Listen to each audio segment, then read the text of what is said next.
going on, guys? My name is Tim Roswick, and today we're talking about jobs, more specifically how to get a job in the game industry. Now, I should start this video out by saying that I don't work in the game industry. Well, I don't have a job in the game industry. I should say that. And I never have had a job in the industry, but I do have a series of friends that not only are employers in the game industry. I have friends that have jobs in the game industry in AAA space. Friends that work for EA and all kinds of different companies, as well as many bigger indie companies that hire people and employ people as well. So I have a lot of these people. I talk to a lot of these people daily or weekly. I interact with them all the time. And in addition to that, I get a lot of questions on the Discord channel about schooling and stuff, because I've made the video about my college experience, about me dropping out of college. And I feel like there's some confusion on going around on like how to actually get a legit job. So I sent an email to a few of my friends in the industry, and I asked them specifically what it takes to get a job in the industry. And here's the crazy thing. So I've been saying this for a while, but every single one of them, all three of them, responded with portfolio. Some of them were a little more lengthy in how they wrote it out, but they basically all said the same thing.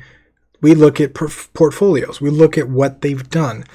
Now, I'm not going to argue for or against college and degrees and stuff, because obviously I had a shitty experience, and if I were to go back in time, I wouldn't go to college. I would spend that money and time on building out my stuff. But I would say that based on what these guys said, and some of these guys, like if you look at the interview that I did with Shadi Safadi a couple months ago, he straight up said he hires 100% based on portfolio, and he has done work with. They've done concept art for Call of Duty, The Last of Us, Uncharted, Lawbreakers, all kinds of like epic AAA type of games, and he's not the only one. Man, portfolio is the number one important thing on how people see you. And here's the crazy thing. So what a lot of people do when they apply for jobs is they work on their resume, they add their shit, they put their degrees there, they send the email, or they go on the online application, they fill that out, they click next,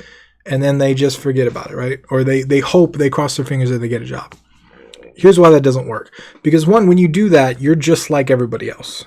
Automatically, you're just like in the same pool as everyone else. And so if it comes down to you or the guy that has your skill set plus another one, they're going to pick him, because on paper, it looks better. It's just, there's no personality there. So portfolio automatically shows someone your capabilities. It shows someone, if you're an artist, it shows them your artistic style. If you're a sound designer or audio designer, it shows them your ability. Sending an audio reel or something is so much better than just saying that you design audio. If you're a programmer, showing some of the games that you programmed or things that you've done or things that you've built, it goes a really long way. And it blows my mind how little people actually do this. Like, portfolio is the most important thing in all of getting a job, 100%. The second thing that's super important, that came up multiple times in emails and conversations and interactions and all kinds of shit, was knowing people. So a lot of the guys that I know, they go to GDC, they go to conventions, they're at PAX, they're at all these different places. And if they've met someone there, if they've interacted with them, they are far more likely to hire that person than some random person off the street or some random person that sends them a resume, right? And then if you add in the fact that, like, okay, they met this person plus that person has a portfolio that looks kick-ass, you're damn straight. That's a much bigger opportunity to get a job. So, like, just being there, like having them know that you exist, is a great way to get a job. So I hire people to do various things when we have a client's game or project, right? So, like, a lot of times I'll do programming stuff, but a lot of times I can't do all the programming, so I need a programmer. Or I need a very specific art style, so we need an artist. Or I need a very specific type of sound or something. We have to hire somebody to do sound. Whatever it is, guess what? one, I'm not going to hire anybody that I don't know exists because I literally can't find them. There may be a great person out there that's cost effective and has a fantastic portfolio, but if I don't know they exist, if I haven't met them, if I haven't interacted with them in some way, how am I supposed to hire them? But two, if I don't have any idea what they've done in the past, if I can't see some of their work, they are not going to get hired from me. It's just not going to happen. Like I don't have the time to test somebody out like that. And not only that, but if I'm working on a client's project or something, it's not worth the risk to me to try someone new out on a client's project. I would literally rather pay way more to someone that I know or whatever, just because I know it'll get done, versus test someone out, even if it costs me little or nothing, just to see what someone can do. So a portfolio right there separates someone completely from random people that I have to test, because I don't want to have to test someone out. Now, that being said, that I just mean that for the skill set. There are a lot of other things that are really important too.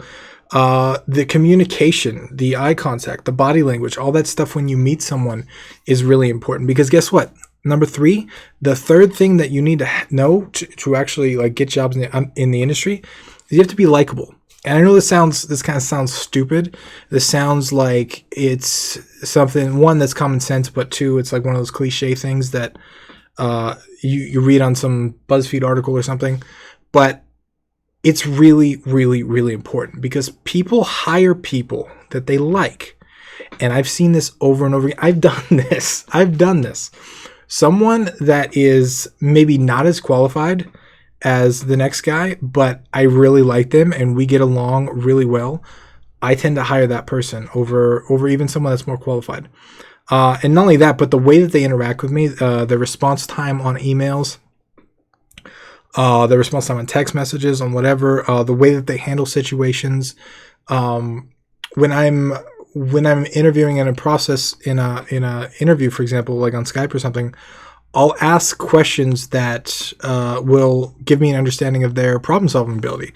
Because when you run like a studio, and this is 1,000 times crazier in AAA, but when you run something, generally you need to be, each group or each individual needs to be able to take care of their own issues. Now, the bigger the organization, the more the roles are defined, and the less space there is for independence and problem solving independently and all that stuff, because they have structures and they want the managers to do all that and blah blah blah. But especially in smaller studios and smaller operations, which a lot of, you can get very well high paying jobs in smaller employee count organizations that do well. They want you to have some form of, like, you're not just going to do exactly what you're told. Like, I'll never forget this. I hired a guy to do, this was a long time, this was a couple years ago. We needed a website with just a basic contact form. And I hired him to build out the page in the contact form. And he did exactly what I told him to. He built out the contact form exactly like I told him to. Now you may think, well, that's a good thing, right? Well, there are so many little things that he didn't do. He didn't set it up to send an email anywhere. He didn't add the theme of the website or the template. He didn't stylize any of the boxes. He didn't do any of the error checking or anything like that. And granted, maybe I should have been more specific, right? But the fact that he did exactly what I told him to do, and he didn't think ahead and like, oh, well, maybe we need some error catching. Maybe this contact form needs to send somewhere. What's the purpose of this? Maybe this needs to match the website and not just be a blank contact form on a plain white page.